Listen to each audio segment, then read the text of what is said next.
There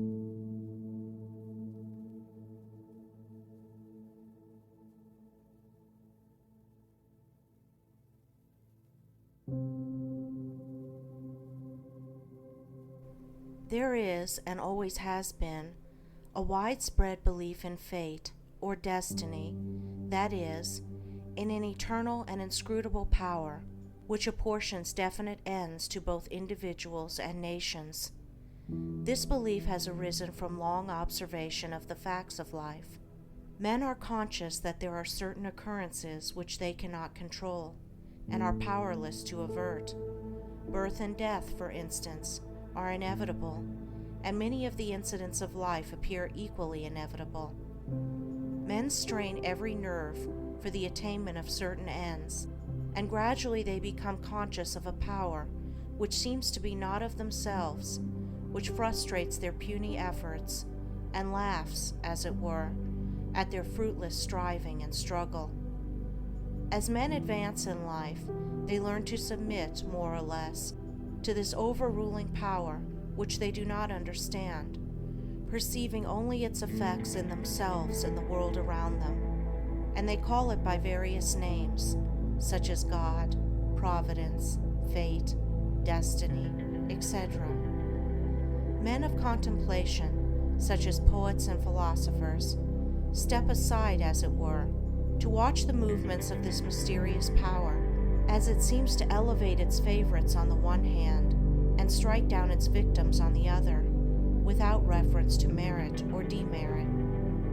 The greatest poets, especially the dramatic poets, represent this power in their works, as they have observed it in nature.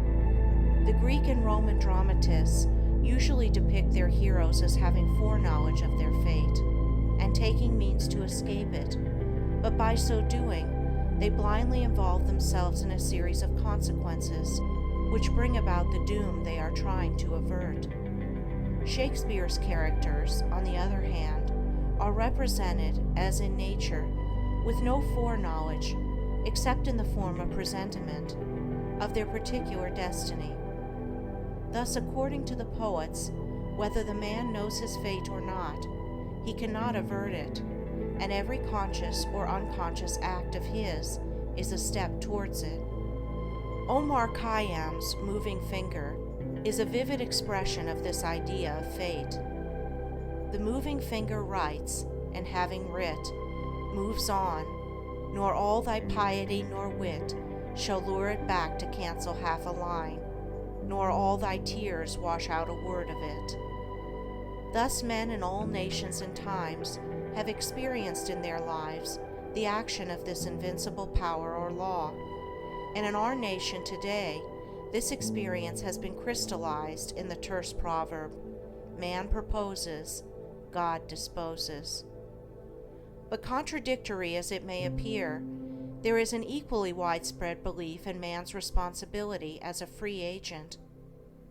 All moral teaching is an affirmation of man's freedom to choose his course and mold his destiny, and man's patient and untiring efforts in achieving his ends are declarations of consciousness of freedom and power. This dual experience of fate on the one hand and freedom on the other has given rise to the interminable controversy between the believers in fatalism and the upholders of free will, a controversy which was recently revived under the term determinism versus free will. Between apparently conflicting extremes, there is always a middle way of balance, justice, or compensation, which, while it includes both extremes, cannot be said to be either one or the other, and brings both into harmony, and this middle way is the point of contact between two extremes. Truth cannot be a partisan, but by its nature is the reconciler of extremes, and so in the matter which we are considering, there is a golden mean which brings fate and free will into close relationship, wherein, indeed, it is seen that these two indisputable facts in human life, for such they are but two aspects of one central law, one unifying and all-embracing principle, namely, the law of causation in its moral aspect. Moral causation necessitates both fate and free will, both individual responsibility and individual predestination. For the law of causes must also be the law of effects, and cause and effect must always be equal. The train of causation, both in matter and mind, must be eternally balanced, therefore eternally just, eternally perfect. Thus every effect may be said to be a thing preordained, but the predetermining power is a cause, and not the fiat of an arbitrary will. Man finds himself involved in the train of causation. His life is made up of causes and effects. It is both a sowing and a reaping. Each act of his is a cause, which must be balanced by its effects.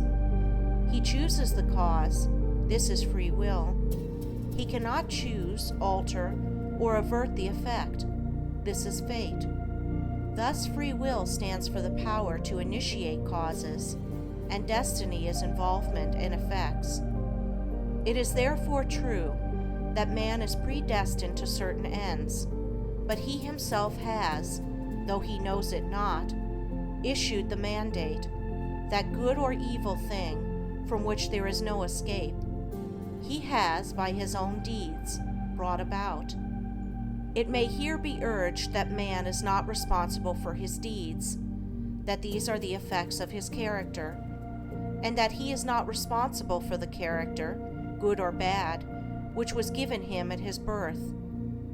If character was given him at birth, this would be true, and there would then be no moral law, and no need for moral teaching. But characters are not given ready-made. They are evolved. They are indeed effects, the products of the moral law itself, that is, the products of deeds. Character result of an accumulation of deeds which have piled up, so to speak, by the individual during his life. Man is the doer of his own deeds. As such, he is the maker of his own character. And as the doer of his deeds and the maker of his character, he is the molder and shaper of his destiny. He has the power to modify and alter his deeds, and every time he acts, he modifies his character. And with the modification of his character for good or evil, he is predetermining for himself new destinies, destinies disastrous or beneficent, in accordance with the nature of his deeds. Character is destiny itself, as a fixed combination of deeds. It bears within itself the results of those deeds. These results lie hidden as moral seeds in the dark recesses of the character, awaiting their season of germination, growth, and fruitage. Those things which befall a man are the reflections of himself, that destiny which pursued him, which he was powerless to escape by effort or avert by prayer, was the relentless ghoul of his own wrong deeds, demanding and enforcing restitution. Those blessings and curses which come to him unbidden are the reverberating echoes of the sounds which he himself sent forth. It is this knowledge of the perfect law working through and above all things, of the perfect justice operating in and adjusting all human affairs, that enables the good man to love his enemies and to rise above all hatred, resentment, and complaining. For he knows that only his own can come to him, and that, though he be surrounded by persecutors, his enemies are but the blind instruments of a faultless retribution, and so he blames them not, but calmly receives his accounts, and patiently pays his moral debts. But this is not all. He does not merely pay his debts. He takes care not to contract any further debts. He watches himself and makes his deeds faultless. While paying off evil accounts, he is laying up good accounts. By putting an end to his own sin, he is bringing evil and suffering to an end.